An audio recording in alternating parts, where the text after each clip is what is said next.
Buenas noches. Esto es Enfoques Cruzados por Canal N.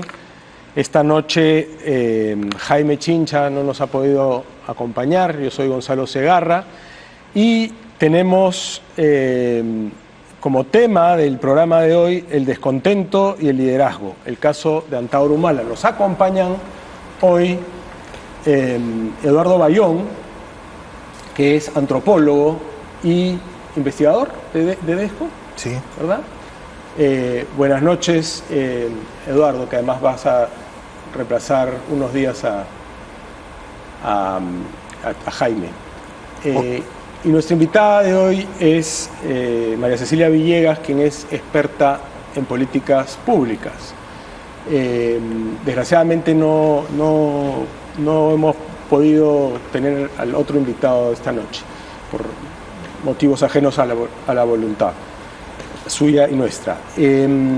Vamos a hablar entonces de Antauro Humala, pero la pregunta que ya está en la pantalla, o que ya la van a poner en pantalla, para que la gente la responda a través del QR, era si cree que Antauro Humala tiene el apoyo del gobierno del presidente Pedro Castillo, y ya la gente empieza a responder. ¿Tú, Cecilia, crees que tiene el apoyo? Sin lugar a dudas. Estoy convencida que tiene el apoyo, ha salido en el momento preciso para de alguna manera distraer la atención del público. Hemos visto en los últimos días distintas entrevistas que dio en su momento el primer ministro Aníbal Torres a gente cercana a Antauro. Sabemos además que ha habido cierta presión de los reservistas de Antauro porque se le libere. Fue una promesa de campaña de Pedro Castillo, y sabemos también lo que significa Antauro Humala. Antauro Humala no es solo una persona que se levantó contra el Estado peruano y asesinó a 4 policías. Antauro Humala es alguien que utiliza la violencia, es alguien que además está absolutamente desorientado y desubicado. Yo, entre las cosas que le pediría al INPE como explicación es dónde está el informe psicológico de Antauro Humala, porque ciertamente Antauro Humala no es una persona que está en sus cabales. Alguien que está 17 años y meses preso y sale de la cárcel e inmediatamente lo primero que hace es reivindicar el crimen que cometió y que lo mandó a la cárcel, es alguien que sin duda no se ha resocializado y que no puede operar como una persona normal en la sociedad. Yo creo que Antauro Humala es un peligro para la sociedad y es un peligro para la estabilidad política del país también. Sin duda. Eduardo.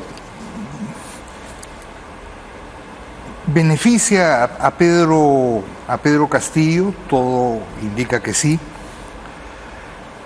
Eventualmente tratará de entenderse con Rafael López Aliaga, como lo hicieran sus reservistas con el Frente Patriótico a inicios del 2021, porque más allá de las diferencias de discurso, comparten un conservadurismo grande, comparten un autoritarismo grande y comparten, diera la impresión, la vocación de matar al adversario. López Aliaga anunció las posibles muertes de algunos de los candidatos en el proceso del 2021. Y por lo tanto, más allá del beneficio a Castillo, y esa es mi pregunta, ¿hasta dónde se convierte definitivamente en un factor que va a jugar con autonomía en la polarización, en donde los dos nombres mencionados son parte importante de la misma? Ahora, cuando dices con autonomía, ¿a qué te refieres? Si es que hay un juego, si es que él va a jugar con algún partido, si es que él va a entrar a jugar su propio partido. Yo ahí creo que él va a entrar a jugar un partido pro-gobiernista, ¿no? Y a ver, si yo miro la historia de Antauro Humala, yo encontraré que él fue candidato a congresista el 2006 por Avanza País. Encontraré que el 2020 apoyó a Unión por el Perú, que el 2021 el Frente Patriótico, que era el partido que él impulsó, apoyó a López Aliaga, aunque López Aliaga, presionado, se preocupó por decir que había hablado con los reservistas buenos, que no eran, digamos, los de Antauro Humala. Y en el camino él afirmó un perfil en donde no creyó ni siquiera en su hermano. Es decir, un juego con hartos elementos mesiánicos combinados con este discurso etnocacerista. De hecho, lo ofendió, ¿no? Varias veces. Así es, ya. De alguna manera, es un jugador de sí mismo. Y es un jugador de sí mismo que no veo por qué va a dejar de serlo en una coyuntura en donde además el discurso que lo ha caracterizado todos estos años desde la prisión es su supuesto enfrentamiento permanente con la corrupción. ¿Beneficia a Castillo? Sí. Y cuando dices jugador de sí mismo, ¿estás implicando que es un gran pragmático o no? Sí, estoy implicando que es un gran pragmático como la enorme mayoría de figuras políticas que tenemos al frente. ¿Y concuerdas con Cecilia en que está desequilibrado? En fin, eso lo tendría que decir algún psiquiatra, ¿no? Yo no soy psiquiatra. Yo tampoco, pero digamos sí es relevante para efectos tanto penales como políticos. A ver, es un radical, es un personaje que sabe manejarse con los medios, en eso se parece a Castillo, y les da a los medios lo que los medios necesitan, y es un personaje que ha hecho del miedo su manera de hacer política. Pero ahora, una cosa es que tú puedas ser un político que manejes medios, que puedas jugar este juego político que es medio esquizofrénico en el Perú, ¿no es cierto? Pero una cosa distinta es un sociópata como Antauro Humala, que es un asesino. O sea, él ha estado 17 años privado de su libertad porque cometió 4 homicidios, ¿no? O sea, asesinó 4 policías porque se levantó contra el Estado peruano. Y cuando sale de la cárcel, en lugar de reconocer y de alguna manera interiorizar que le quitó la vida a 4 oficiales de la ley, ¿no es cierto?, que estaban cumpliendo con su deber, que era garantizar la seguridad de los peruanos, él se siente orgulloso del crimen que cometió. Entonces creo que eso lo califica directamente de sociópata, ¿no? Y otra vez, el INPE tendría que tener un informe psicológico de esta persona a la que está dejando en libertad. Yo creo, como tú decías, que él tiene un juego propio y él va a jugar su juego propio, y creo que en realidad no deberíamos nosotros de seguirle el juego, porque Antauro Humala no debería ser ni siquiera considerado un actor político en el Perú. Sin embargo, sí creo que su salida beneficia a Pedro Castillo, y que además recordemos que en su momento los reservistas apoyaron también a Pedro Castillo en la segunda vuelta, ¿no? Entonces hay un vínculo entre Cerrón y los reservistas, hay un vínculo entre el primer ministro y los reservistas, hay entrevistas que se han hecho públicas hace poco. Entonces claramente el juego de la política finalmente es jugar cuáles son los beneficios, es el ganar-ganar, ¿no? ¿En qué momento estoy ganando? Él en este momento va a salir a jugar un juego en el que de alguna manera va a beneficiar al gobierno. De hecho, creo que, es mi percepción, ha bajado la presión que había sobre el gobierno a raíz de su salida, porque de hecho la prensa se ha dejado un poco de lado lo que estaba pasando con el gobierno.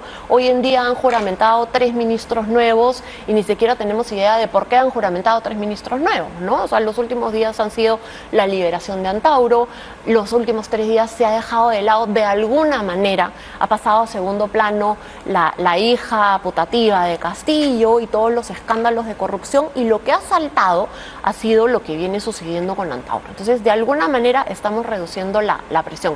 Coincido contigo que los extremos tienden a unirse, ¿no? Entonces tenemos estos Yo haría una dos... precisión, ¿no? Porque una cosa es matar gente y otra cosa es decir que algunos deberían morir. O sea, en todos los sentidos es distinto. No, ciertamente. Una cosa son los reservistas y otra cosa es la resistencia. Ya, digamos, esa manga ancha y esa ambigüedad que tenemos para no censurar de igual manera, y no estoy justificando de ninguna forma la acción de Antauro Humala, es parte del problema. Yo lo que... O sea, ambos son antipolíticos. Por supuesto. Pero uno es mucho más gravemente antipolítico, ¿no?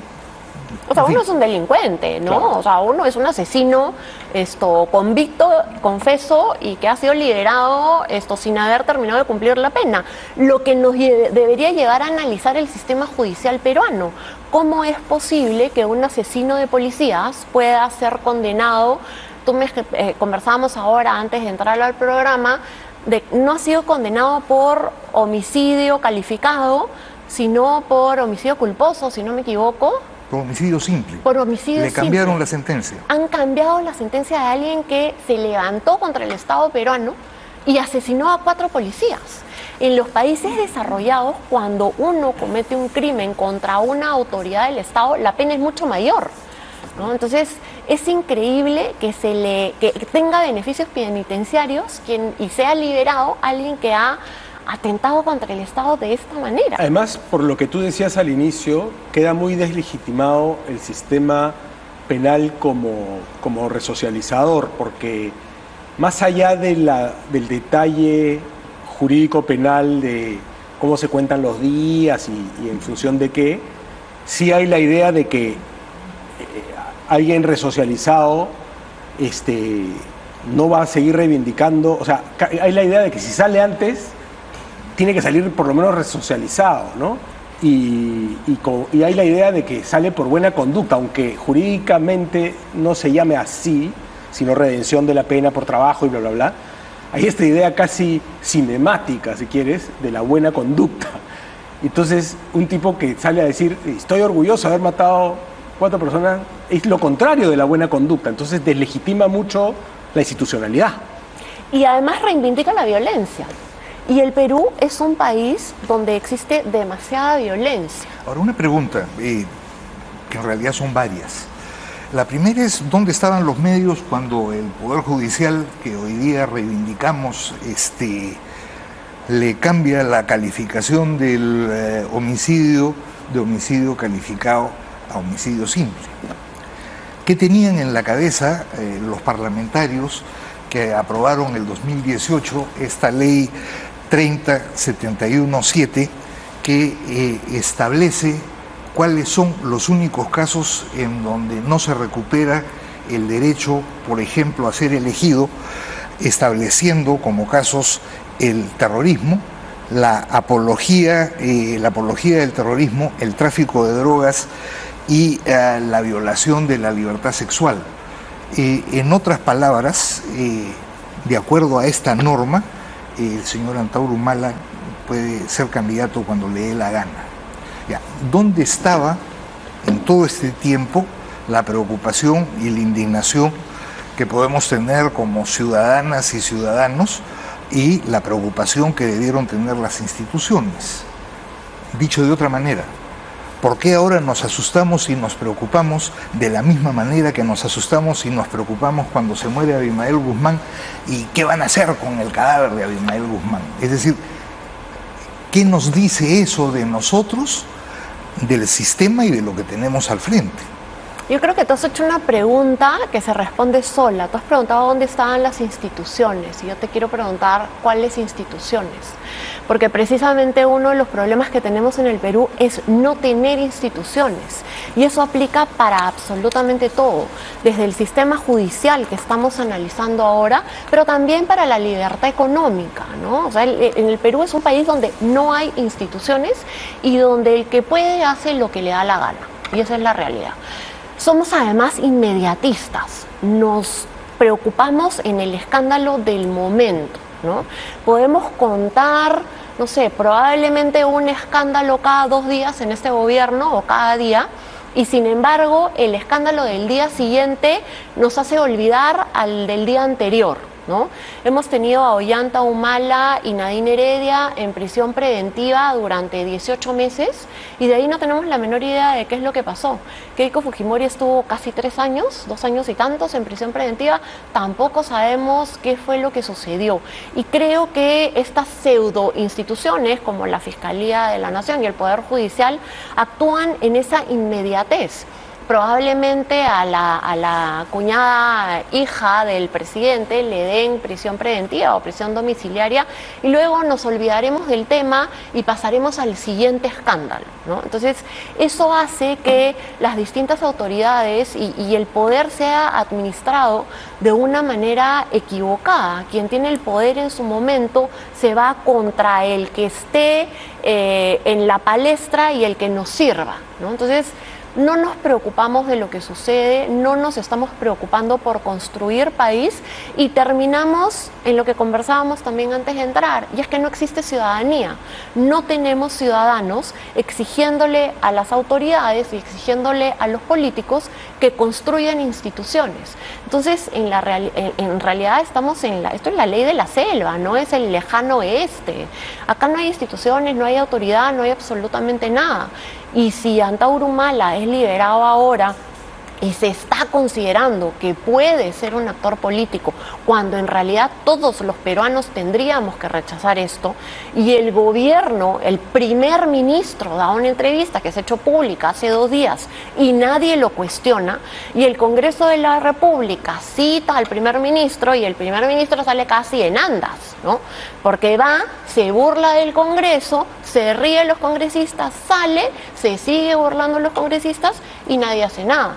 Entonces, al final lo que tenemos es un gobierno formado por un sindicalista que, como todos sabemos, saben hacer política, porque los sindicalistas hacen política en las calles, y una oposición que no tiene la menor idea de cómo hacer política y no tiene la menor idea de cómo hacer absolutamente nada.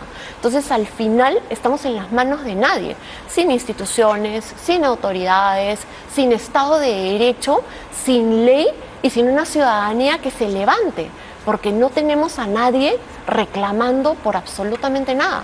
La gente y la gran mayoría de peruanos que se desarrolla en la informalidad tiene que salir a trabajar todos los días para lograr el diario. Y el Perú está a la deriva y no hay nadie que vaya a tomar el control ni nadie que vaya a reencauzar este país. Ahora, para no caer un poco en lo que criticabas del inmediatismo de la Fiscalía, tratemos de hacer un análisis un poquito más profundo, que no sea tan inmediato como que, bueno, salió Antauro o no, y yo quería un poco hacer honor al título del programa de hoy, que es este de liderazgo y el descontento. Entonces, quería un poco indagar con ustedes si creen que el descontento que hay en el Perú, que no se puede negar, hay grandes sectores descontentos con lo que está pasando, con lo que ha pasado incluso en los 30 años de crecimiento, etcétera, pueden confiar en un liderazgo como el de Antauro Humala, si pueden confiar parcialmente, si pueden confiar muy temporalmente, o después se van a decepcionar, qué sé yo, porque hay como una especie de terror y hasta paranoia en ciertos sectores que creen que ya es el próximo presidente del Perú, ¿no? ¿Es realista pensar eso? Mira, yo creo que es incluso hasta, yo ni siquiera lo llamaría un líder, ¿no? O sea, me rehúso a incluso considerar que puede ser un actor político o que puede ser un líder. Es un violentista, es un asesino y como tal tenemos que tratarlo. Porque además no se ha reinsertado en la sociedad, ha salido y ha reivindicado sus crímenes. Y muy probablemente, además, a ver, acordémonos que él dirige este grupo de reservistas que está adiestrado en el uso de armas, ¿no es cierto? Antauro es una persona violenta que ha reivindicado la violencia en un país sin orden y sin ley y donde muy probablemente va a hacer uso de la violencia. Y creo además que ahí va a jugar en pared con el gobierno, porque parte de lo que hace el gobierno es reivindicar a las rondas campesinas y asustar a las poblaciones con el uso de la violencia a través de las rondas campesinas, ¿no? Entonces, yo no lo llamaría líder, ni siquiera a un actor político. Yo creo que tenemos que ser muy claros en condenar a Antauro Humala y en no permitir que la población crea que puede ser un líder o que pueda ser un actor. De acuerdo, pero eso es, digamos, eso lo podemos manejar nosotros discursivamente. Pero más allá de lo que nosotros querramos o no, la pregunta en el fondo es si él puede canalizar ese descontento y capitalizarlo políticamente, más allá de lo que a nosotros nos parezca moralmente correcto o políticamente correcto. Mira, yo creo que uno de los problemas que vamos a tener es que el Perú, y lo sabemos bien, en el Perú no existe un Estado en la mayoría de las poblaciones y mira, más allá de Lima, San Isidro, Miraflores, La Molina, no hay Estado y esa es la realidad. Uno se va a San Juan del Lurigancho y no puede considerar pues que ahí hay Estado. Ahí no hay reglas, no hay ley, no hay orden, no hay nada. Y en las regiones pasa incluso en mayor medida, ¿no? Entonces, los peruanos estamos de alguna manera solos en tener que resolver nuestros problemas y nuestras necesidades, tener que enfrentar la violencia porque nadie nos protege de la violencia que enfrentamos, tener que salir adelante y sacar adelante nuestras familias, y de hecho lo vimos durante la pandemia del COVID-19, no había atención médica, no había hospitales, ¿no? Lo vemos en los temas de educación. Tenemos a un presidente que es un maestro rural. Si esta es la persona que tiene que educar a los niños, ¿qué esperanza hay? Entonces, frente a esta situación, donde además el Perú profundo, el interior del país, vive muy descontento con lo que es Lima, vive rechazando a la capital, y Lima no tiene la menor idea de lo que pasa en el resto del país. Entonces, un liderazgo, cualquier liderazgo que venga a ofrecer un cambio, que venga a ofrecer ser el anti-establishment, sin duda de alguna manera va a canalizar ese descontento del interior del país. No creo que tenga fuerza en la ciudad de Lima, pero sí creo que puede canalizar un descontento del interior. Bien, tenemos que ir al corte, pero antes de eso quería leer los resultados de la pregunta. La pregunta es si cree que Antauro Humala tiene alguna posibilidad política, que es también la pregunta que acaba de responder de alguna manera María Cecilia Villegas, y tenemos como resultado que 282 personas creen que sí tiene alguna posibilidad política versus 220 que creen que no. Con eso pasamos al corte comercial, por favor. Esto es Enfoques Cruzados por Canal N. Yo soy Gonzalo Segarra y esta noche estamos conversando con Eduardo Bayón y María Cecilia Villegas sobre Antauro Humala y lo que representa en términos de canalización del descontento. Y Cecilia criticaba o discrepaba del término liderazgo aplicado a este personaje. Yo también creo que no lo merece, pero de repente, ¿cuáles serían tus reflexiones en todo caso, Eduardo? A ver, un historiador amigo hace poco tiempo me decía que somos una sociedad curiosa que tiene muy poco presente para tanto pasado. Porque desde el presente nos olvidamos de la historia y del papel que hemos tenido todos y todas y cada uno de nosotros en la construcción del presente que tenemos. Hoy día descubrimos que la informalidad es un problema cuando antes era una virtud. Hoy día descubrimos que una cantidad de procesos que hemos vivido, incluso en el superciclo de crecimiento, no cerraron las brechas y las distancias de un país que es varios países a la vez. Hoy día nos damos cuenta que desde Lima las cosas se ven y se sienten distinto que en el interior del país. Creo que cometeríamos un error enorme si a partir de ese tipo de mirada establecemos que líderes son aquellos que nos gustan y que actores políticos son aquellos que corresponden al mundo que entendemos por virtud. A mí no me gusta Antauro Humala, pero Antauro Humala es un actor político. Y es un actor político gracias, entre otras cosas, a la antipolítica instalada en este país. Es un actor político gracias a un Congreso de la República que tiene las características del actual, en donde, como tú misma lo has señalado, el premier fue y se paseó, ¿no es cierto?, en un hemiciclo aterrorizado. En su caso, aterrorizado porque sienten que pueden perder, digamos, 4 años de vida de las condiciones que tienen hoy día. Es el mismo mecanismo de importantes sectores de la sociedad que a partir de su terror creen que estamos viviendo la crónica de una muerte anunciada, ¿no es cierto? Y que Antauro Humala se impondrá, ¿no es cierto? Y que millones de reservistas lo seguirán. ¿Hay reservistas con Antauro Humala? Sí, hay reservistas con Antauro Humala. ¿Hay reservistas con la Coordinadora Republicana? Por supuesto que hay reservistas con la Coordinadora Republicana. La diferencia es que muchos de ellos son oficiales, ¿no es cierto? Son almirantes, son generales. Ya, es el juego del país. ¿Hay reservistas en la resistencia? También. ¿Hay gradaciones en las apelaciones a la violencia y a la descalificación al otro, a los otros? Sí, sin ninguna duda. Pero es más o menos claro que ese escenario con esos distintos jugadores son los que nos obligan a tratar de buscar puntos de acuerdo básicos civilizatorios para imaginarnos una salida, ¿no es cierto? Un camino en una situación que en sentido estricto es una situación de desplome. No es que se está produciendo lo que se está produciendo porque hay actores que van empujando con mucha fuerza en una dirección o en otra. Lo que se está produciendo es la caída de lo que existía antes porque llegó a su límite.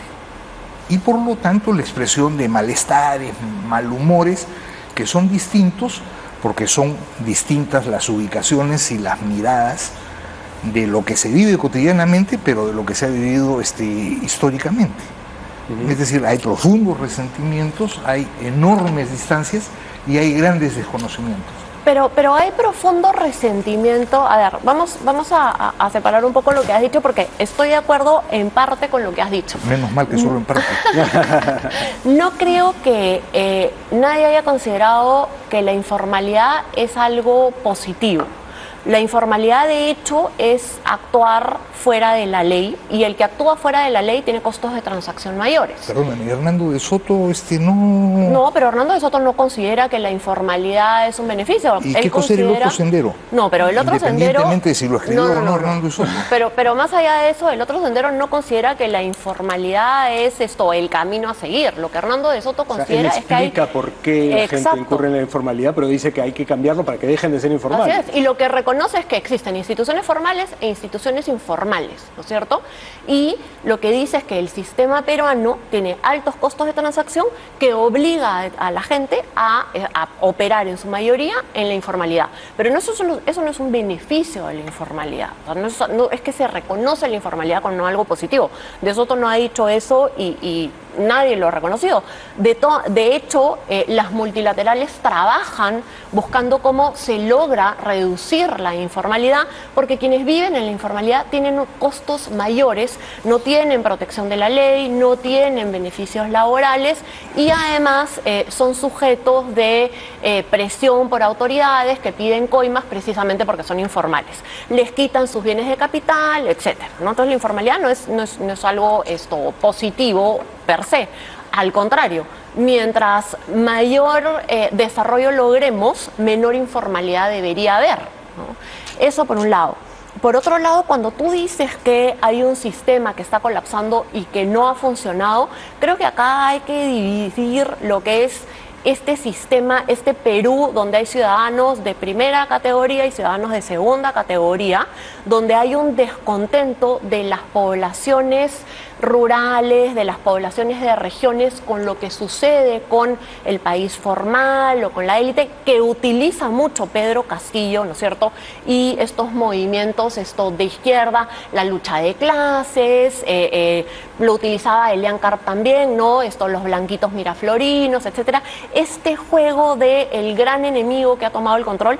Y otra cosa es el modelo económico, que sin duda ha dado resultados, y ahí yo creo que lo que no hemos hecho y la tarea que no se ha cumplido es lograr entender de dónde veníamos y a dónde estábamos. El Perú logró reducir la pobreza como ningún otro país de Latinoamérica había logrado reducir la pobreza. 32 puntos porcentuales entre inicios de la década del 2000 y el 2020, antes del inicio de la pandemia, que retrocedimos 10 años, ¿no es cierto? Además, logramos reducir la desigualdad medida con el coeficiente Gini. Y esos son números y eso es, o sea, no es cuestionable porque los números no los podemos cuestionar, están ahí sobre la mesa y reducimos de hecho el coeficiente Gini más que Bolivia, más que Venezuela, más que cualquier otro país de la región. Sin embargo, hay muchísimas cosas que tenemos que hacer y existe una brecha gigantesca y existe una falta de acceso a servicios básicos, a educación de calidad, a salud de calidad, a vivienda. El 90% de la expansión urbana de los últimos 20 años ha sido informal. Y eso es terrible porque son invasiones de terrenos de propiedad del Estado, de propiedad privada, no importa, pero terrenos que no tienen habilitación urbana, que no tienen título de propiedad, donde no hay agua, saneamiento. La mayoría de la población en el Perú vive en condiciones infrahumanas, en viviendas, en asentamientos humanos de la periferia de las ciudades y eso no es aceptable. Pero el desarrollo no se logra en 10 años, el desarrollo toma tiempo. Y sí es cierto que hubo reformas que no se cumplieron y hay muchísimo dinero que se desvió en corrupción. Y hay muchísimos recursos que tenía el Estado peruano que se fueron en la refinería de Talara, que es un elefante blanco y un ejercicio absolutamente ocioso que le va a costar al Perú miles de millones de dólares, que ya le ha costado al Perú y que nos va a seguir costando además. En la interoceánica, que fue la obra de infraestructura más cara que sacó adelante el país, en lugar de invertir en proyectos de salud, en proyectos de educación, en proyectos de vivienda. Y esa es la realidad. Lo que hay es un descontento frente a la representación política. Los ciudadanos no se sienten representados. Porque, Eduardo, tú no te sientes representado, Gonzalo, tú tampoco te sientes representado y yo tampoco. Entonces, cuando volteamos y miramos al Congreso y decimos, esos señores no nos representan, es verdad, no nos sentimos representados. Pero, sin embargo, votamos por ellos y los llevamos al poder, porque llegan ahí con nuestros votos. Entonces, lo que hay es un sistema político que no funciona. Y ese sistema político es el que tenemos que cambiar, porque no podemos seguir jugando con estas reglas que nos tienen maniatados a elegir a los mismos de siempre o a elegir cada vez a peores personas y ponerlas en el poder para que dirijan nuestras vidas y no poder escapar de estas trampas en las que el sistema político nos ha metido. Entonces, lo que tendríamos que estar discutiendo es, sí, efectivamente, hay mucho que nos ha quedado por hacer. Somos un país de ingreso medio alto, el Perú no es un país pobre y los recursos que se transfieren a los gobiernos locales y regionales son enormes. Y sin embargo, la ejecución del gasto público, tanto de los ministerios como de los gobiernos locales y los gobiernos regionales, no llegan al 70%. Y en este gobierno mucho menos, ¿no? Entonces, el Estado no está cumpliendo con sus obligaciones y no está resolviendo las necesidades de los ciudadanos. Pero el problema es que eso nos está dando cabida para poder cuestionar las reglas económicas que sí han logrado resultados en el Perú. Y eso es lo que no deberíamos permitir. Ahora, permíteme 3 o 4 comentarios, porque estoy totalmente de acuerdo contigo. Los números no nos permiten mentir. 78.2% de informalidad. ¿Dónde está el éxito del modelo? El país con la menor presión tributaria de América del Sur. ¿Dónde está el éxito del modelo? El país con las peores condiciones al inicio de la pandemia en unidad de cuidados intensivos. Bolivia estaba mejor que nosotros, Ecuador estaba mejor que nosotros, no hablemos de Chile. Y estoy señalando 3 cuestiones elementales. Digamos, hay cuestiones frente a las cuales creo que es un error cerrar los ojos. ¿Hubo una reducción significativa de la pobreza? Sí. Pero teníamos al 40% de los que habían dejado de ser pobres en condición de vulnerabilidad y al primer sacudón entraron en el tobogán de bajada. Más allá de esa discusión, digamos, lo que es incontrastable es que a lo largo de los 201 años que tenemos de pretensión de república, hay vicios y taras que se han mantenido, han permanecido y se han profundizado.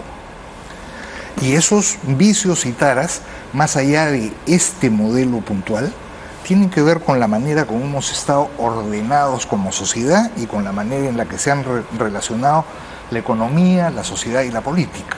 Yo terminaría diciendo lo siguiente: el Congreso es poco representativo porque no te representa a ti y no me representa a mí. Y paradójicamente es seguramente uno de los congresos más representativos de las características de la sociedad peruana. De la sociedad peruana hoy día. Los vicios de la sociedad peruana, dices.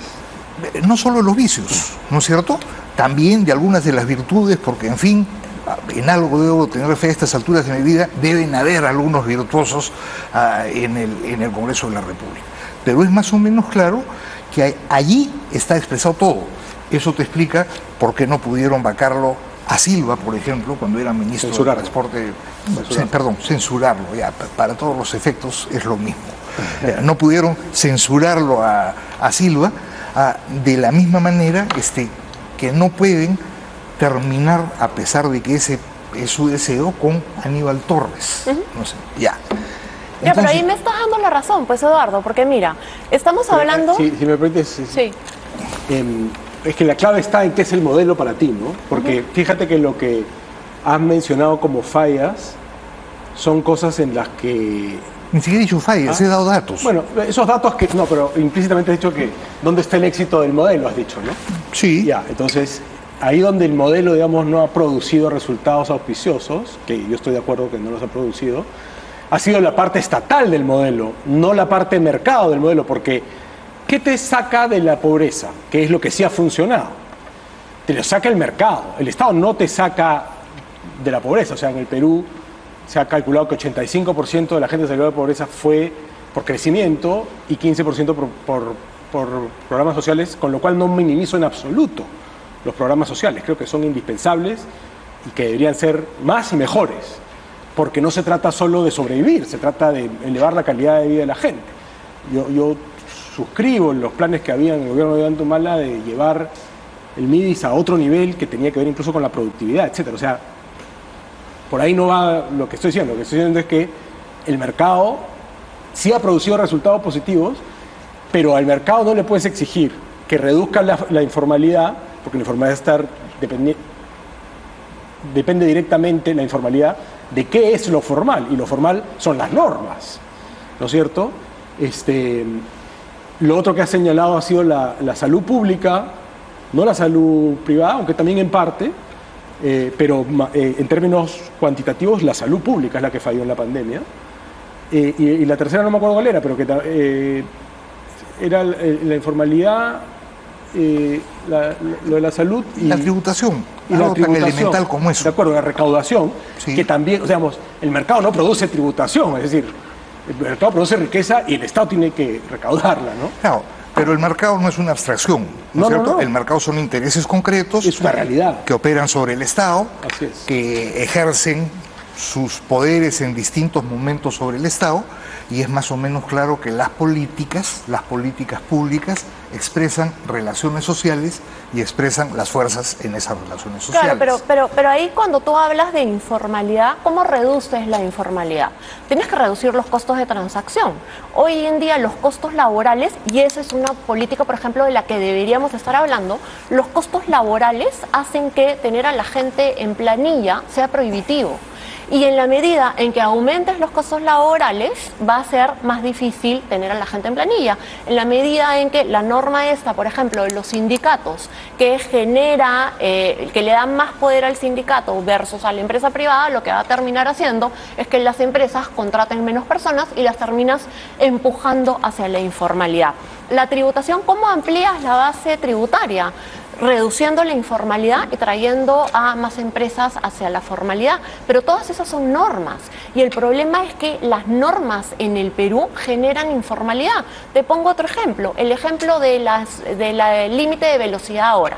El límite de velocidad y las multas lo que van a hacer es que se generen más coimas hacia los policías de tránsito, porque cada vez que te pare un policía de tránsito cuando vas a 40 en una calle o a 50, no sé cuáles son los límites de velocidad ahora, y la multa sea 2.500 soles. Claro, ¿Qué es lo que va a suceder? Simultáneamente y de paso habrán varios privados vendiendo los equipos que en teoría son necesarios para hacer ese control. Seguramente, pero ¿a quién estamos cuestionando? Y esa es responsabilidad del Estado. Es responsabilidad del Estado la regulación y es responsabilidad del Estado cuando tú permites que el crimen organizado opere. O sea, si tú permites que el crimen organizado opere, yo no estoy de ninguna manera protegiendo a aquellos que operan fuera de la ley, pero lo que yo te estoy tratando de explicar es cómo funciona la economía y tratando de explicarles a quienes nos están viendo. Entonces, yo te agradezco, finalmente, no sabes cuánto lo necesito. me parece, porque me estás diciendo que es el modelo económico el que es responsable de la informalidad y de que no funcione el sistema de salud público, y esa es responsabilidad del Estado, porque al final lo que tenemos es una distribución de poder que no funciona. Y cuando tú decías y coincido contigo cuando tú dices que hay causas desde el origen de la República que nos han dividido, y tú lo dices de una manera mucho más bonita que lo que yo lo digo. Yo hablo de ciudadanos de primera y ciudadanos de segunda categoría, pero estamos hablando de lo mismo. Lo que termina sucediendo es que no hay una correcta distribución del poder en el Perú y no hay una correcta representación de las poblaciones en el Perú. Entonces, lo que tenemos que cambiar es el sistema político. Volvamos con esa idea tras la pausa, mientras voy leyendo cómo va nuestra encuesta. Todavía la pueden seguir respondiendo. Si cree que Antauro Humala tiene alguna posibilidad política, el sí tiene posibilidad política, dice 396 y no 373. Está muy peleado. Con lo cual pasamos al corte comercial y regresamos con la idea de la reforma política. Estos Enfoques Cruzados por Canal N, María Cecilia Villegas, un servidor, Gonzalo Segarra y Eduardo Bayón. Estamos discutiendo sobre el pretendido liderazgo de Ollanta Humala, si es capaz de canalizar el descontento que estamos de acuerdo que existe. Y bueno, para ir acercándonos al fin del programa, volvería a ese tema, ¿no? A ese tema, si ese descontento es de tal naturaleza que alguien tan antisistémico, tan radical, tan borderline en su configuración psíquica como Ollanta Humala, quien no quisiéramos que sea líder, pero que podría serlo muy a nuestro pesar, podrá canalizar, es la pregunta. Bueno, lo que sucede cuando hay un descontento tan profundo de la población con el sistema y con los líderes políticos, y mira lo que ha sucedido, ¿no? Las poblaciones en su momento confiaron en Alejandro Toledo, porque además lo sentían como propio, confiaron en Ollanta Humala, ahora han confiado en Pedro Castillo, y sin duda hay un descontento en el gobierno actual. Entonces, sumado a este retroceso que ha habido en el Perú en cuanto a pobreza, el Perú retrocedió por las políticas implementadas durante la pandemia del COVID-19 a niveles del año 2010. Hemos aumentado la pobreza al 30% del 20% en el que estábamos. Entonces hay 10% de peruanos que volvieron a caer en situación de pobreza. Y igual aquellos que están por encima de la línea de pobreza, como bien decía Eduardo, son población vulnerable. No son población que tiene necesariamente todas sus necesidades satisfechas. Entonces son una población que está en riesgo. Y cuando el descontento es tal, ¿qué tengo que perder? ¿No? O sea, si ya todo lo que existe no me gusta, ya lo conozco, entonces ¿qué tengo que perder? Y eso es algo en el Perú, de hecho es una virtud, ¿no? En los últimos años se ha buscado siempre al outsider político porque no se confiaba en los partidos políticos y quiénes eran los políticos. Entonces ahí tendremos que ver cómo se mueven el resto de fuerzas políticas y qué tanto como ciudadanos y quienes están como líderes de opinión y en la prensa van a hacer la tarea de realmente informar a los ciudadanos de quién es Antauro Humala y cuál es el riesgo que estamos corriendo, ¿no?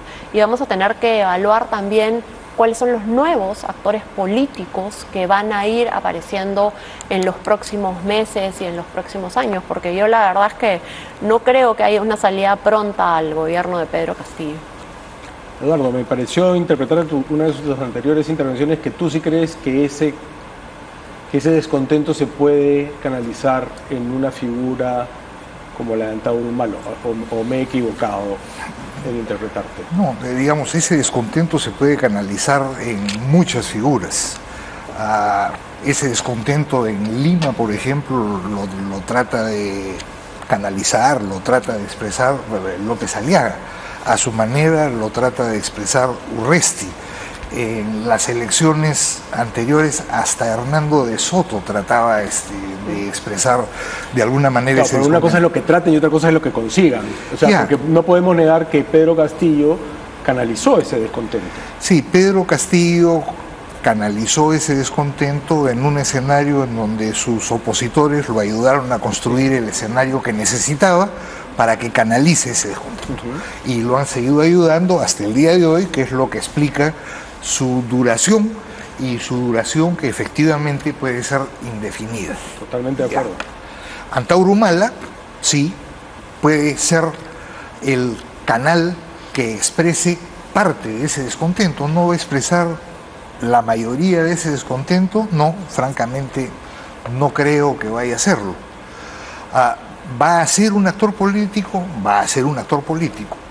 Si lo califico, como ha sido calificado acá, como sociópata, entonces debo estar alerta al tipo de relación que el personaje arme con varios de los jugadores que están en el tablero, y no solo con Pedro Castillo.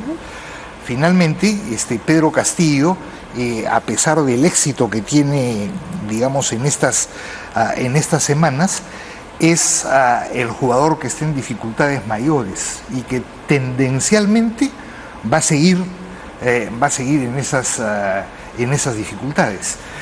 Antauro Humala va a desaparecer como terror y como peligro los próximos días y las próximas semanas, y desaparecerá, digamos, como parte del juego de los otros actores políticos que son los que lo van a poner de alguna manera en el escenario.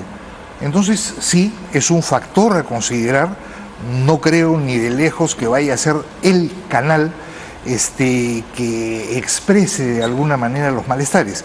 Tiene una virtud: va a mover miedos, ¿no es cierto? Y en este país, a partir de los miedos, la gente atempera algunas de sus posiciones y trata de mirar las cosas de otra manera. Ya, no lo digo solo yo, lo dice alguien con el que normalmente no coincido, como Fernando Vivas hoy día en su columna en El Comercio, ¿no es cierto? Ahora, Cecilia nos ha conminado a los medios y a los analistas políticos, ¿no?, a no dejar de advertir los peligros de un personaje de estas características. ¿Qué más, para ir cerrando, crees tú, y crees tú también, que habría que hacer para prevenirnos de un desenlace indeseable? Y aceptar que no son los dueños de la verdad. ¿Quiénes? Los medios. De acuerdo. Aceptar que no son la voz de Dios que va a permitir que un conjunto que eso es profundamente antimediático, déjame decirte. Porque la chamba de los medios es buscar la verdad, no creer que se tiene. Sí. ¿no? Que es una diferencia sustancial, decía Václav Havel, ¿no? Sí, lo que pasa es que desgraciadamente acá perdieron esa perspectiva, y yo diría como tendencia, muchísimos medios están convencidos que existe la verdad y que ellos la tienen, que la verdad es básicamente limeña, que la verdad es básicamente discursiva, y de alguna manera, cual hermanitas de la caridad, nos bombardean desayuno, almuerzo y comida con un discurso unidireccional, lo que sin ninguna duda lo ha demostrado desde el primer momento, es bien aprovechado por Pedro Castillo y por varias de las figuras del escenario. Entonces, me da la impresión que hay allí una responsabilidad de los medios que debieran, por lo menos de puertas para adentro, darse una mirada un poco crítica y autocrítica y buscar plantearse algunas incertidumbres y miradas de más largo plazo. Yo terminaría diciendo que si en algo estoy de acuerdo con Cecilia es en esta lógica de creer que la vida es el momento mismo que estamos viviendo y que el momento mismo que estamos viviendo lo vemos mejor si nos miramos el ombligo, ¿no? Si nos miramos el ombligo. Ajá. Cecilia, ¿cuál sería tu Mira, yo creo que, y mi llamado es en general a los medios de comunicación, no solo por Antauro. No solo a los medios de comunicación, sino, digamos, como sociedad. Sí, como sociedad, pero los medios de comunicación son el cuarto poder y tienen un rol muy importante en trasladar la información. Y creo que es importante trasladar qué es lo que está sucediendo, ir a mirar qué es lo que está sucediendo al interior del país. No lo estamos viendo, no sabemos cuáles son las necesidades, no sabemos qué es lo que realmente está sucediendo con Cerrón, con los distintos movimientos políticos, con los distintos partidos. Yo he estado recorriendo el sur en las últimas semanas y no he encontrado pintas entre Huancavelica, Ayacucho, Andahuaylas y Cusco de partidos nacionales. Lo que tenemos son movimientos regionales y no estamos mirando qué es lo que está sucediendo en las regiones, y las regiones tienen presupuestos gigantescos. El no gastar adecuadamente ese presupuesto hace que las poblaciones estén insatisfechas. Esa insatisfacción de las poblaciones es un caldo de cultivo para cualquier movimiento radical, sea Antauro o sea cualquier otro. Entonces sí creo que es importante, y los medios tienen que trasladar información y pongamos en debate las cosas importantes. Necesitamos una reforma política, necesitamos una reforma laboral, necesitamos una reforma tributaria, tenemos que ampliar la base tributaria, necesitamos una reforma del sector público y de la gestión pública. Comencemos a debatir cuáles son las reformas importantes, y creo que ahí los medios de comunicación tienen un rol importantísimo, más allá del que tengamos los ciudadanos y más allá del que tenga también el sector privado. Bueno, yo quiero agradecer tanto a María Cecilia Villegas como a Eduardo Bayón por habernos acompañado esta noche. Y vamos a terminar revisando los resultados de la pregunta que se volteó. Una de las pocas veces en que se ha volteado la tendencia, aunque ha quedado en, digamos que, una suerte de empate técnico, ¿no? 532 creen que Antauro Humala no tiene una posibilidad política, mientras que 513 creen que sí. Así que con esas conclusiones, con el cierto escepticismo sobre su viabilidad política entre nuestra audiencia, vamos a cerrar el programa de hoy. Conmigo será hasta mañana a las 10 acá en Enfoques Cruzados. Muchas gracias, buenas noches.